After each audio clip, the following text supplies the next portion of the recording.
Felix, speak to us on this. You have an inside view on some of these things. Amongst those that were pardoned, the clemency granted to them, most of them were drug peddlers. Yes, we have drug peddlers. We have people who had taken bribe during the subsidy hearing. Farouk Lawan. And we have some kidnappers. Yes, and murderers equally. And murderers. The lady who murdered the husband. The husband in Abuja. Yeah. And so many sundry issues. We have nationalists, the like of Herbert Macaulay, who the British government had convicted for committing an offense in 1913. 1930, is it 1913 or thereabouts? Yeah, before actually amalgamation. 1913, 1920, and 1930. So all these are persons who have applied for clemency. Clemency is not granted in automation. Clemency is granted through a process where a convict, or an ex-convict, an ex-convict is one that have served his term of imprisonment, while a convict is someone who is still in dependency of service of his this and all that. So once you are convicted or you are an ex-convict, it is only the president or the governor of a state that can redeem you, and more like cleansing your entire wrong, your sin, so that you can be reintegrated into society, you can vote and be voted for. The like of Ibori got the pardon. You know, after stealing data state dry, devastated the entire state and all that, they all got pardon. It was a windfall for the likes of Ibori because he was a governor at the time Tinubu was a governor. And Farouk Lawan, who also was in the House of Rep, then the other one. So it comes with a lot of criticism, especially because the Council of State is involved. Council of State means all past presidents of the country. I think all past CJ and IGs. I think there are multiple. I can't remember the full package, but Council of State is like the highest advisory body of the country that advises the president on very salient issues. Now, when we say prerogative of mercy, what do we mean? It's a process where a power given to the president to, redeem or free, or more like cleansing the sins of convict or an ex-convict. But that power, the law says, must be exercised judicially and judiciously, must not be abused. In the case under reference, I'm not sure whether that power was judicially dispensed. The last time we had this dispensation of this power was the time of Buhari, where he freed former Governor Jolly Iyame of Jolly Iyame, right? Of Taraba, and some other persons. And there was a lot of public outcry as to why persons who have stood against the development of society must be granted pardon and the rest of that. And now we're seeing a very fresh one again. It is legal, It's an executive solution, executive remedy. It is, the clause there is that executive remedy should not be abused, should be used judiciously. But for this, I think there are semblances of abuse in this particular one because first, the number is quite large. Two, the person so granted the clemency, I do not see the remorse. One of the requirements is that the person must be sorry. She must be remorseful. There may be sometimes ill health. Sometimes it is such that the conviction was wrongful, or that the person under reference, the offense that took him there was an offense he couldn't have helped the situation. And the rest of that. Just like the guy that killed someone recently in Adamawa State that has been convicted to Supreme Court. I thought somebody like him should make the list. Perhaps no counsel to apply for him or whatever it is. But people like that who was, as a matter of self-defense, he took the life of another person. the person on that reference is even a part of the bad people in society that I'll talk about, insurgency and the rest of that. But at the end of the day, he went in for it. People like that who, by maybe not having a strong lawyer to argue their cases for them, they slip into detention and incarceration. People like that, that is the kind of people that we extend prerogative of mercy to, not people who willingly, took bribes, mess up a committee, people who had mandate of the people to represent them and turn it against them. People who stole government money deliberately and squander it. People who, as a result of the fact that they depleted the resources of the states don't have public health care, they don't have transport system, they don't have, a lot of people have died in the process. So are they the kind of people who carry drugs? Okay. However, it is the president's prerogative and exercise it. All we can do is to say that henceforth there should be some strict application of that rule, so that the court system is not giving a burden to waste taxpayers' resources prosecuting people. The court is congested because they are prosecuting all this manner of cases, only for the federal government to turn around the next day and free them. So why didn't you step in during their trial, using the Attorney General to get what we call takeover and discontinue? Because the Attorney General of the state and the Attorney General of the Federation also have powers to take over and discontinue criminal proceedings. Why didn't you discontinue it? It's cheaper for us than to allow for a whole hog. Judges will write judgment in longhand, read judgment, adjourn cases, lawyers will come, they will pay, everybody will be involved laboriously. Then when we get one conviction, we celebrate it for 1 or 2 years. The person is in prison. In the 3rd year, is carried out by prerogative of mercy. I'm not against those who are in prison, who are in detention. I know the situation is very, very tough. I also know that if they are not committed an offense, they will not be there. I also know that people can be remorseful and people can change. I mean, the prison facility is a reformative ground in very civilized clan, especially that is not very true in our situation. But I know all the concerns.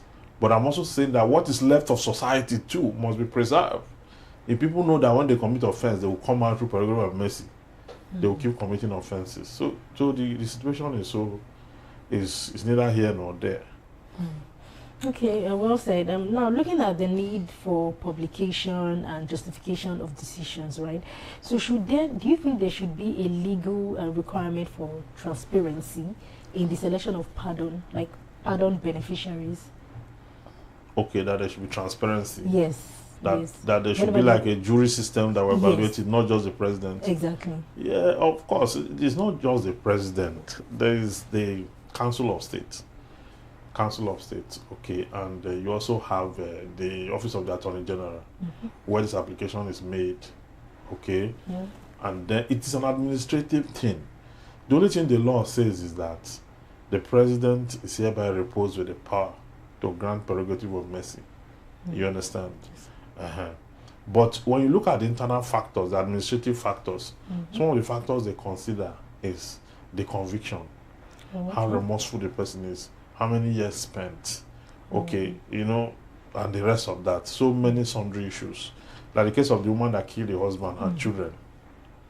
Okay? She has been in incarceration. For her children to see her, they must come into the prison facility. So there are so many issues. So when you put all those issues together, the likes of Farouk Lawan have claimed to be remorseful. I do not think he will reach remorseful, because in one of the occasion he attended, which is online, he declared that he's not a thief in the event. You understand? So how was he convicted in the UK? And the many of them that got all this, not all of them are remorseful. Some of them still have the proclivity and the tendency to do the same thing over and over again, no matter how many times you put them in detention. So looking at that situation, it's on the basis of that backdrop that will say, like you are asking for, there should be transparency. What you are saying should be made known to the public. It's not made known to the public.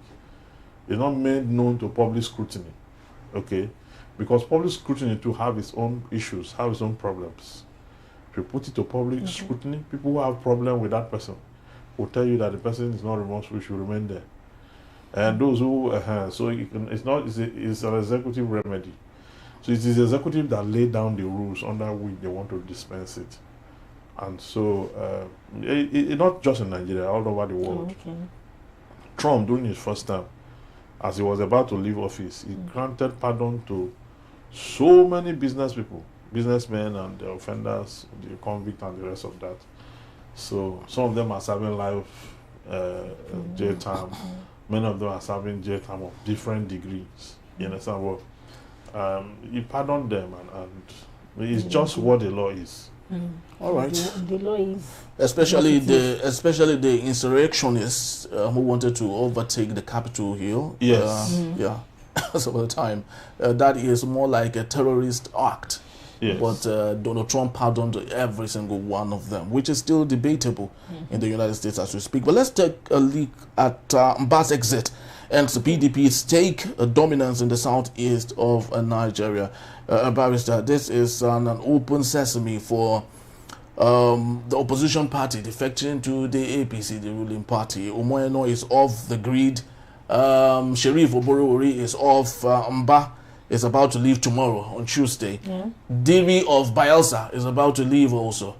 The only people left with the PDP is now Bauchi State Governor. Semenalayi is neither here nor there. But speak to me on this. He's in PDP, but he's hanging PDP. There's anything like that. The PDP have allowed itself to be destroyed. Okay. Has allowed itself to be destroyed, and I'm very disappointed at the way they have gone about it. The only person who was trying to put the PDP together was Shehu Showumi, and as it stands now, it doesn't appear like he's talking about the alternative now. Shehu Showumi is literally speaking for the APC now. That's what I'm saying. He was talking about how he went to a barber shop in Abuja, and some persons were complaining about the Maraba Road. Okay, and he now said he will call the minister for works. And when he called the minister for works, now said, okay, so we are talking about that road. How about you come with me to the Lagos Coastal Highway for inspection? That's how he left the matter and followed the minister for the inspection. And some critics were saying that so the ministers, the call he made to the minister successfully deflect his attention from what he originally wanted to do, and he never went back to that matter again. You understand? So there's something about the ruling party and many of us who claim we can be our own men. It takes a lot of discipline to so do. That is why I commend President Tinubu. Whilst he was in opposition, he was unmovable. There was no time when it was touted that he wants to leave the political party, the APC or the AC or the AD, at every transition that they had. He rather was investing in transitions and alliances and building bridges than to leave this political party.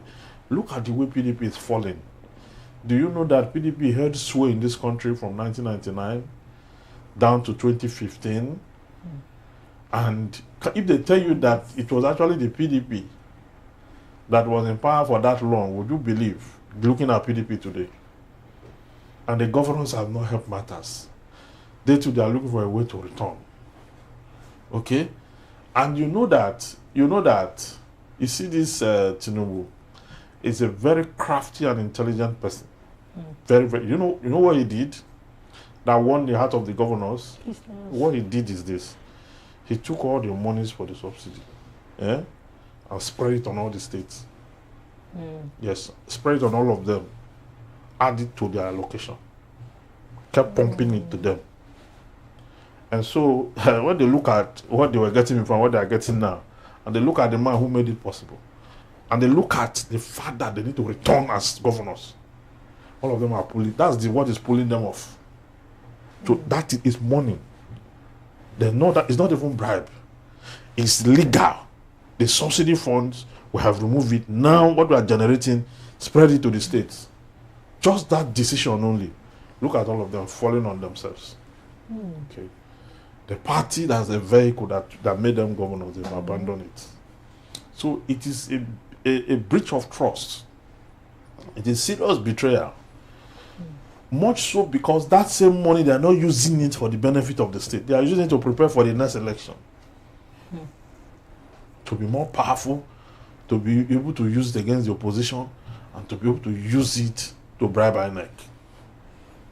That's exactly what they are doing. So it is difficult for you when you look at other governors, when they are having their, what do you call it, APC governors meeting, and you have almost like, out of 36, you have like 20 something. And the PDP, when they call their meeting, they're like 3 governors or 4. So it's becoming a thing of shame that joining the bandwagon in Nigeria is the way to go. Nobody have any philosophy, any kind of, let us respect our manifesto. Because we have a manifesto, we need to respect it so that the people will know that we stand by them. There's nothing like that in Nigeria. What everyone is doing is to jump from pillar to post, which tells you that what they are looking for is money. It is difficult to redeem this country. It is very, very difficult to redeem this country.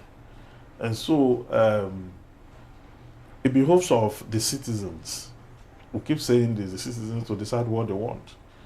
Because each time they go to the polls, it's either their vote will not count, or when it counts, it is not respected. Or when it also counts, it is sidestepped. You understand? We saw how Tinubu emerged.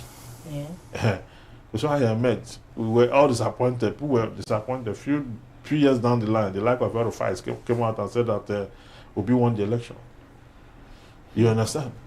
So if we continue like this, now, as it stands now, tell me how any political party, tell me how they're going to do it in 2027. If almost all the governors, do you know that in the House of, in this National Assembly, Senate to be precise, that the APC have almost 70-something%. So there is no bill they cannot move. There's nothing they cannot, with the number they have. So if they have 70-something%, what is left? Then the governor now, you don't have maybe like the governor, APC governors across the country. They are getting to 70% too. Yes. Okay? Wow. And when you are talking election, you can't ignore a governor of a state. And as they are moving, their local government chairmen are moving. Their ministers, their commissioners are moving with them. You understand? So at the end of the day, we are looking at a one-party state. That's what is happening gradually. And not because Tinubu came down to go and campaign. He just opened the floodgate of resources to them. And that was it. So right now, because of the love of money, and that irresistibility that comes with it, people, governors don't want to hear any other thing. All of them are moving to secure the next election. Wow. And it's painful. Very, very painful, actually. It is, and they might be feeling that they might be feeling that it's a strategy for them to, you know, dispense this money out there, like the subsidy money, and then generate it or use it for the forthcoming election. But I feel that the citizens, just like what you said, sir, we really have a lot to do. We need to decide who will really rule this country or will be seated in on that seat by 2027. I feel that once we know what we want to do, once we know this person that will be there, then I feel the change that we've been hoping for will definitely once come. you know what to do. A lot of people know what to do. Yeah, we know what we do. But you know, each time we stand to say we know what to do, this is where we stand. Half of us will go and collect money. The remaining half will go to the polls and sell their vote. Look at ASUU. That new one that just came up now is funded by politicians. Just go and find out. To which the power of the main ASUU. That's what we do in Nigeria. When you start a protest now, government will sponsor a counter-protest. You see people who come out to fight those protests. So what are we not saying? We keep fighting. We're not saying anything now. We're going nowhere. That's what we're saying. We're not going anywhere. So this one we are talking about, if we know what we're doing, we'll all come out, and the people have lost their powers. You understand? The people have long lost their powers, especially when they are trapped in poverty. So how do we redeem this power back? That's what we're talking about. The reduction of the power is tied to citizens' character, discipline. Nigerians have no discipline. Even amongst ourselves that have been cheated, bruised, a lot of people still want to swindle from the same people who are affected. The kidnappers are not going to kidnap the children of rich men or see rich men and kidnap them. They will worship them. They will go to the same citizens who are going through the same things they are going through, kidnap them and ask for ransom.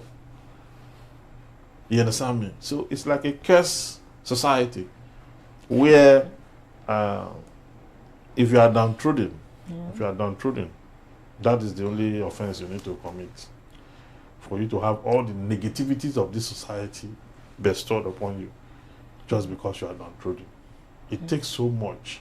It takes so much to pull out of the Nigerian system and make a living. Very so sad. Very so sad, really. All right, we would leave it at this point. We have other interesting stories here, but for the want of time, we just have to let it go, and we'll be right back. That is when we return on the second half. Federal government ASUU clash again as lecturers begin 2-week strike. In a bit, still Enterprise Morning. We'll be right back.